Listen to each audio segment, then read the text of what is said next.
Top quality और consistent performance के लिए सिर्फ सिल्वर पंप नाम याद रखना।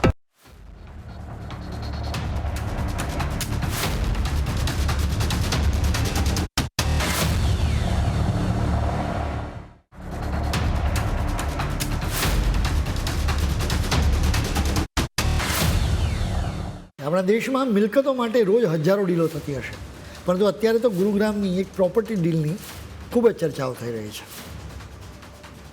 આ ધબકતા શહેરમાં એક પેન્ટ હાઉસ 271 કરોડ રૂપિયામાં વેચાયો છે. સ્વાભાવિક રીતે તમને આંચકો લાગ્યો હશે કે એક પેન્ટ હાઉસની કિંમત એ આટલી થોડી હતી હશે. આ 100% સાચી વાત છે. DLFના સૌથી મોંઘા રેસિડેન્શિયલ પ્રોજેક્ટ ધ ડહલિયાઝમાં આ પેન્ટ હાઉસ આવેલું છે. આ માત્ર કોઈ સામાન્ય સરનામું નથી. આખા દેશમાં જાણીતા ઉદ્યોગપતિઓ અહીં જ રહી રહ્યા છે. સામાન્ય રીતે આપણે જ્યારે પણ ઘર ખરીદવા જઈએ ને ત્યારે જોઈએ કે ત્યાં કઈ કઈ સુવિધાઓ છે. એટલે ધ ડહલિયાઝની સુવિધાઓની વાત કરીએ ને તો અહીં skating rink, jogging track, club house, swimming pool, gym, meditation centre, garden અને 24 કલાક કડક સિક્યોરિટી વ્યવસ્થા તો છે જ. માત્ર સોસાયટીની સુવિધાની જ વાત નથી, પરંતુ ઘરમાં જબરદસ્ત વૈભવ જોવા મળે. પેન્ટ હાઉસનો સુપર બિલ્ટઅપ એરિયા 17,200 ચોરસ ફૂટ છે. કાર્પેટ એરિયાની વાત કરીએ ને તો એ 10,500 ચોરસ ફૂટ છે. સુપર બિલ્ટઅપ એરિયાના આધારે તેની કિંમત આશરે 1.58 લાખ રૂપિયા પ્રતિ ચોરસ ફૂટ થાય. કાર્પેટ એરિયાના આધારે લગભગ 2.6 લાખ રૂપિયા પ્રતિ ચોરસ ફૂટ કિંમત થાય. હવે સવાલ એ થાય કે આ પેન્ટ હાઉસ આખરે કોણે ખરીદ્યો? ઉદ્યોગપતિ માનવ સરદાનાએ આ પેન્ટ હાઉસ ખરીદ્યો છે. તેઓ ઇમ્પિરિયલ ઓટો ઇન્ડસ્ટ્રીની સાથે જોડાયેલા છે. 1969માં તેમના પિતા SP સરદાના તેમજ જગજીતસિંહે એકદમ નાના પાયા બિઝનેસની શરૂઆત કરી હતી.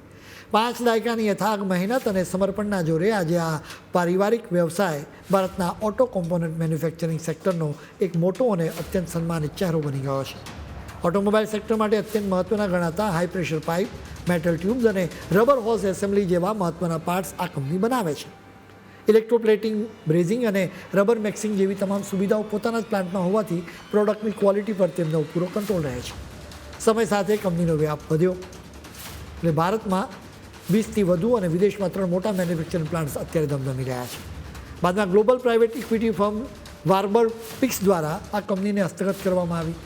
આમ છતાં માનવ સરદાના આજે પણ આ વિશાળ ગ્રુપ સાથે જોડાયેલા છે. હવે ફરી પાછા તેમના પેન્ટ હાઉસની વાત પર આવીએ. સોશિયલ મીડિયા પર એમના સોદાથી એક નવી ચર્ચાઓ શરૂ થઈ છે. અનેક લોકોએ લખ્યું છે કે આટલા બધા રૂપિયા ખર્ચીને હવામાં કેમ રહેવાનું. સંદીપ મલ નામની એક વ્યક્તિએ લખ્યું કે 271 કરોડ રૂપિયામાં તો તમે NCRના પ્રાઇમ લોકેશન પર હેલિપેડ અને હેલિકોપ્ટર સાથે એક મોટું ઘર બનાવી શકો.